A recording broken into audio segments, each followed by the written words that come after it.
करायचं का सुरू? भाऊ 4.5 तासाची मिळून बैठक झाली. अर्धा डझन मंत्री तुमच्या बैठकीत आम्हाला पाहायला मिळाले. निर्णय काय झाला आहे का? नेमकी चर्चा काय झाली? मला वाटतं मॅरेथॉन मीटिंग या अधिवेशन काळात घेतल्या गेली. पहिले काही प्रमाणात तर सरकारचं आम्ही आभार मानू का दिलेला शब्द त्यांनी बऱ्यापैकी कांद्याचं आम्ही जे म्हणत होतोय का कांदा हा बाजार समितीतच नापेडनं खरेदी केला पाहिजे. बावनकुळे साहेब आणि आमचे जयकुमार रावल यांनी सगळ्यांनी केंद्रीय मिनिस्टरला मीटिंगला फोन केला आणि त्याच्यामध्ये जे सर्क्युलर आहे त्यानुसार आता याच्यानंतर कांदा हा FPO मार्फत खरेदीने होता तो बाजार समितीच होईल आणि त्याचा फायदा कांदा उत्पादक शेतकऱ्याला होणार आहे. मला वाटतं एक चांगला निर्णय आहे. दुसरा मेंढपाळसाठी खास करून मेंढपाळाला जून ते सप्टेंबरपर्यंत कुठलीही जमीन उपलब्ध राहायची नाही चाऱ्याला, कारण मेंढपाळ हा भूमिहीन आहे. त्याच्याकडे असणारी मेंढरं आहे त्याला चाऱ्याला जागाच भेटत नव्हती. कित्येक वर्षापासून हा पेंडिंग प्रश्न होता. 2 दिवसात 5 वर्षाच्या वरते जिथं झाडं आहे वनपट्ट्यामध्ये वनजमिनीवर म्हणजे महसूल जमिनीवर आणि वनजमिनीवर त्या सगळ्या ठिकाणी मेंढपाळांना तिथं चाराबंदी राहणार नाही, दंड आकारला जाणार नाही. आणि मेंढपाळासाठी जे काही एखादा मेंढपाळ जर सापानं मरण पावला तर याच्याची नुकसान भरपाई असेल, या सगळ्या गोष्टीचं नाईक साहेबांना 2 ते 3 दिवसात आम्ही शासन म्हणजे परिपत्रक काढू आणि तो दिलासा देण्याचं काम. एक मोठी लढाई मेंढपाळांसाठी खरं तर आम्ही इथं बऱ्यापैकी जेव्हा परिपत्रक निघन तेव्हा ते जिंकल्यासारखी होईल आणि एका मेंढपाळांसाठी हा मोठा मला वाटते हा निर्णय होणार आहे. त्यांच्या भविष्यासाठी चांगला निर्णय होणार आहे.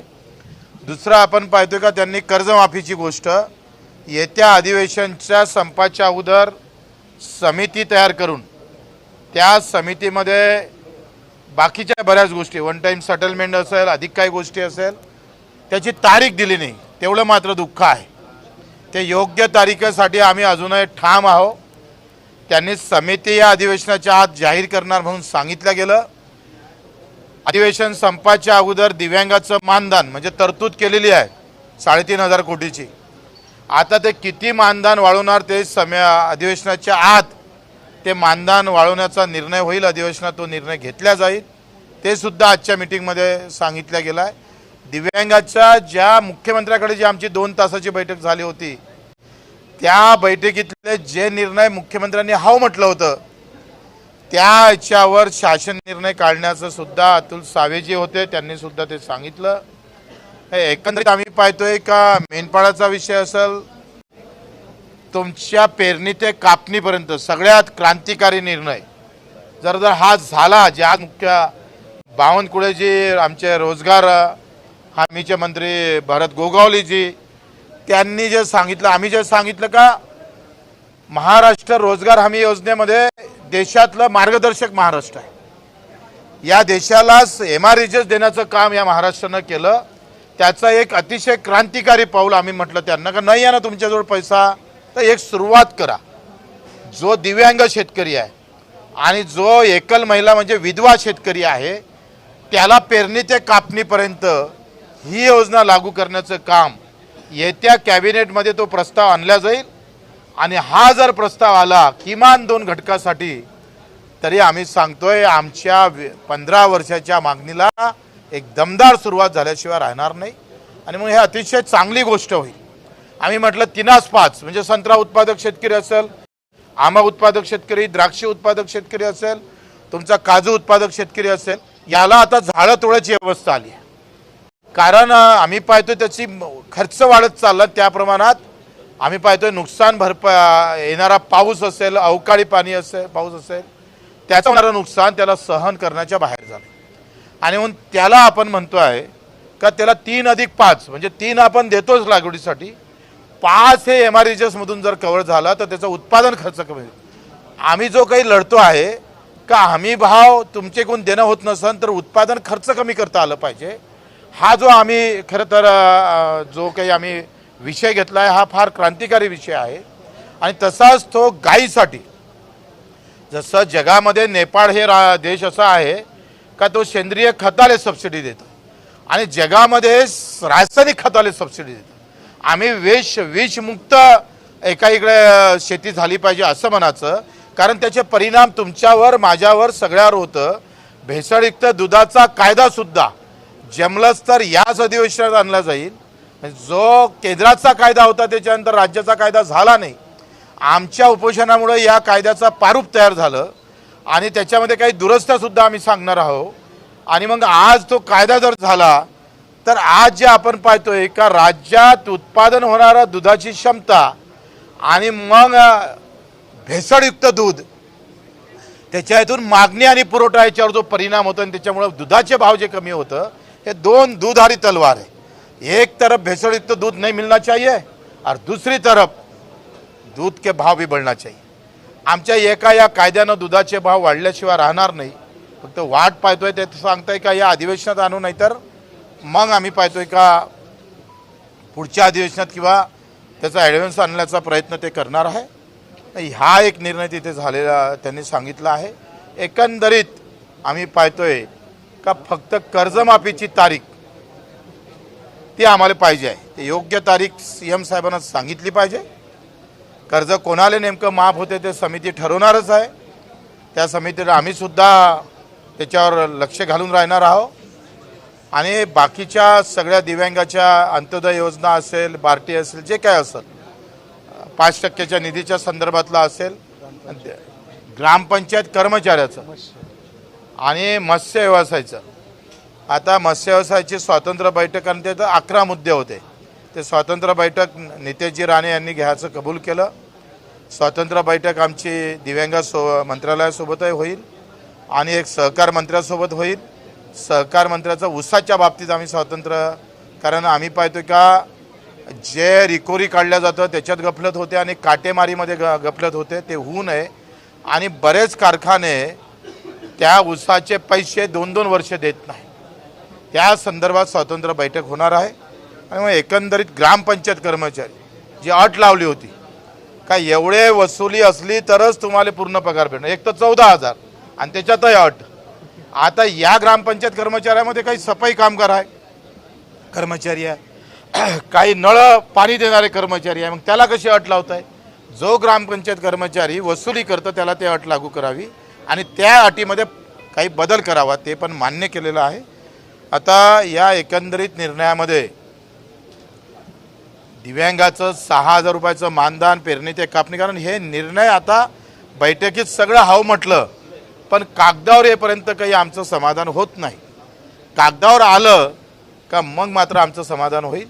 जेथपर्यंत कागदावर ह्या योजना येत नाही, शासन निर्णय निघत नाही, तोपर्यंत आमच्या आंदोलनाची भूमिका मात्र ठाम राहणार आहे। 7 जुलै ते 14 जुलै आम्ही पदयात्रा काढणार। पंजाबराव देशमुखांच्या गावापासून तर साहेबराव पाटील ज्यांच्या एकाच घरात 5 आत्महत्या झाल्या होत्या, म्हणजे 1986ची ही पहिली आत्महत्या जेव्हापासून आत्महत्येची नोंदी होणं सुरू झाल्या। आणि ते साहेबराव पाटलांनी जर लिहिलं नसतं तर कदाचित त्या आत्महत्येच्या नोंदी झाल्या नसत्या, कारण त्यांनी भज्यात विष टाकून सगळ्यांना मारलं होतं आणि त्याच्यासोबत ते सुद्धा मरण पावले होते। अतिशय वाईट अवस्था आहे। दारव्याची आत्ता झालेली आत्महत्या, पोटावर ब्लेड मारून आत्महत्या केली, कारण पॉयझन प्यायला पण पैसे नव्हते, कारण बियाणं पहिली पेरणी चुकली आणि दुसऱ्या पेरणीला बियाणं नाही, शावकार अंगावर बसला आहे। अशा विचित्र अवस्थेमध्ये शेतकरी जगत असताना या संदर्भात आम्ही जेथपर्यंत ठोस उपाययोजना सरकार त्यांनी एक मीटिंग घेतली, त्याच्या बाबतीत आश्वासित केलं। हे जरी बरोबर असलं तरी जेथपर्यंत शासन निर्णय निघत नाही तोपर्यंत आम्ही मागं हटणार नाही। आमची भूमिका कायम राहील। शेतकऱ्यासोबत मजुरासोबत बेमानी होणार नाही।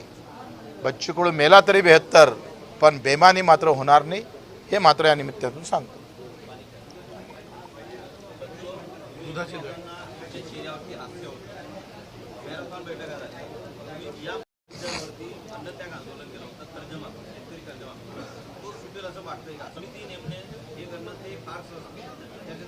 समिती नेमणं आतापर्यंत मी आंदोलनातला PhD झालेला विद्यार्थी आहे।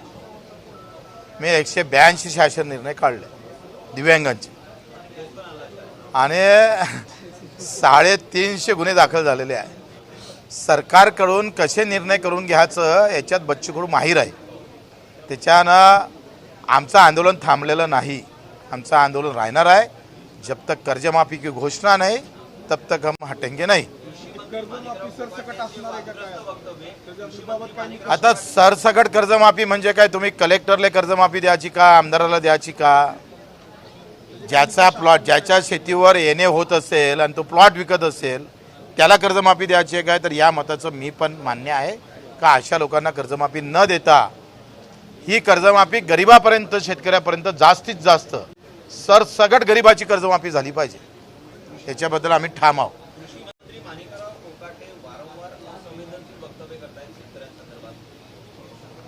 आता त्यांना खरंच माफी जर शेतकऱ्याला दिलासा द्यायचा असेल तर त्यांनी खूप चांगला सहभाग घेतला. बाहेर काय बोलले ते भाग अलग आहे, पण मिटिंगमध्ये त्यांनी मात्र चांगली बाजू घेतल्यानं आम्हाला दिसली. कांद्याच्या बाबतीत असेल त्यांनी चांगली बाजू मांडलेली आहे. त्यांनी कबूल केला आहे का आमचे गणेश निंबाळकर असेल त्यांनी जो प्रश्न मांडला. आणि कांदा जेव्हा आपण पाहतो FPO मार्फत खरेदी होते, पर किलो मागं 14 रुपये आपण FPOला देतो आणि तो कांदा बाजार समितीत खरेदी झाला पाहिजे, बगर एजन्सीचा खरेदी झाला पाहिजे, याबाबत ते सुद्धा ठाम होते आणि हे झालं पाहिजे ह्या भूमिका त्यांच्या होत्या. त्यांनी याच्यानंतर असं वक्तव्य करू नये. ते केलं तर आम्ही अजून जिवंत आहे हे त्यांनी विसरू नये.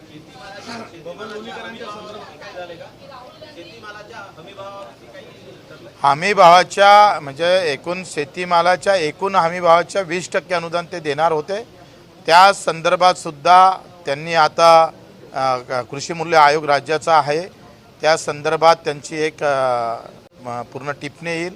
कशा पद्धतीनं द्यायचं, हमी भाव जर आपण किती खरेदी केली एकूण, म्हणजे आपण पाहतोय का सोयाबीन जर 20% खरेदी केली आहे, राहिलेले 40% 60% खरेदी झाली नसतात, त्याच्यासाठी आपण काय केलं पाहिजे. आता हा थोडा गुंतागुंतीचा विषय आहे, परंतु त्याच्यावर एक निर्णय होणं फार गरजेचं आहे. त्यांनी असं म्हटलं होतं का MSPच्या म्हणजे हमी भावाच्या 20% अनुदान आम्ही देऊ. आता ते धानाले दिलं पण ते कमी दिलं, आता ते इतर पिकाले दिल्या गेलं पाहिजे, त्याच्यासाठी आम्ही ठाम आहोत. हां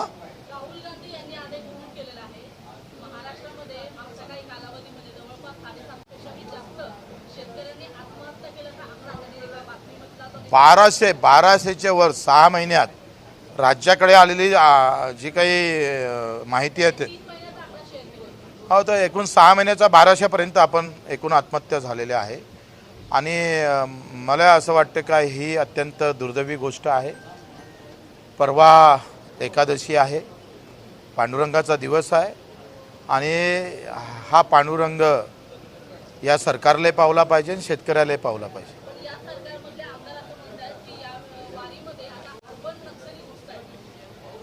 ते कोणत्या म्हणजे त्यांचं खरं तर एकदा मेंदू तपासण्याची गरज आहे.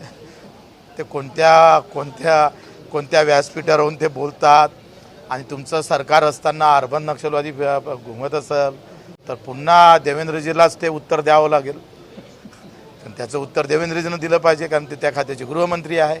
आणि मग अर्बन नक्षलवादी जर त्या पांडुरंगाच्या ठिकाणी येत असेल तर मग मला वाटते प्रश्नचिन्ह सरकारवर येतं. आणि सरकारचाच आमदार जर सरकारवर प्रश्नचिन्ह निर्माण करत असेल तर ही गंभीर बाब आहे. त्या बाबतीत देवेंद्रजीनं बयान केलं पाहिजे. आता आम्हाला लोणीकर इथं काही दिसले नाही, दिसले तर आम्ही आमच्या भूमिकेवर कायम आहे. पण काल त्यांनी माफी मागितली आहे सभागृहात, 10 मागितली, 1000 वेळा माफी मागितली. आता माफी मागणाऱ्यासाठी तुम्ही वारंवार लोणीकर किती दिवस चालवता. त्यांनी सभागृहात माफी मागितली, मी तुमची माफी मागत नाही नेत्यांची, पण शेतकऱ्याची माफी मागितली, फक्त कान पकडले नाही. तर त्यांनी कान पकडून एकदा माफी अधिक मागितली पाहिजे.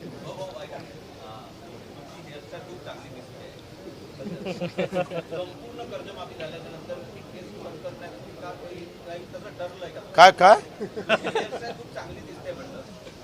तुम्ही याच्यावर काय पाहायची गरज आहे, बच्चू कडूवर पहा ना तुम्ही. बच्चू कडू जो कडू आहे त्या हेयरस्टाइलचा कुछ लंबे काम करना है, बड़े काम करना है, इसलिए बाळ भी बड़े बढ़ाना है. त्याच्या मागचा राज आहे.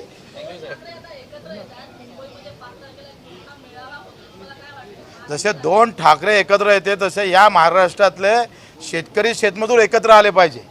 ज्याचं एकमेकात तोंड पाहत नव्हते ते एकत्र होते, तर शेतकऱ्यांना याच्यापासून काही शिकलं पाहिजे. अगर दो ठाकरे एक आ सकते तो मेरा किसान क्यों नहीं एक आ सकता है.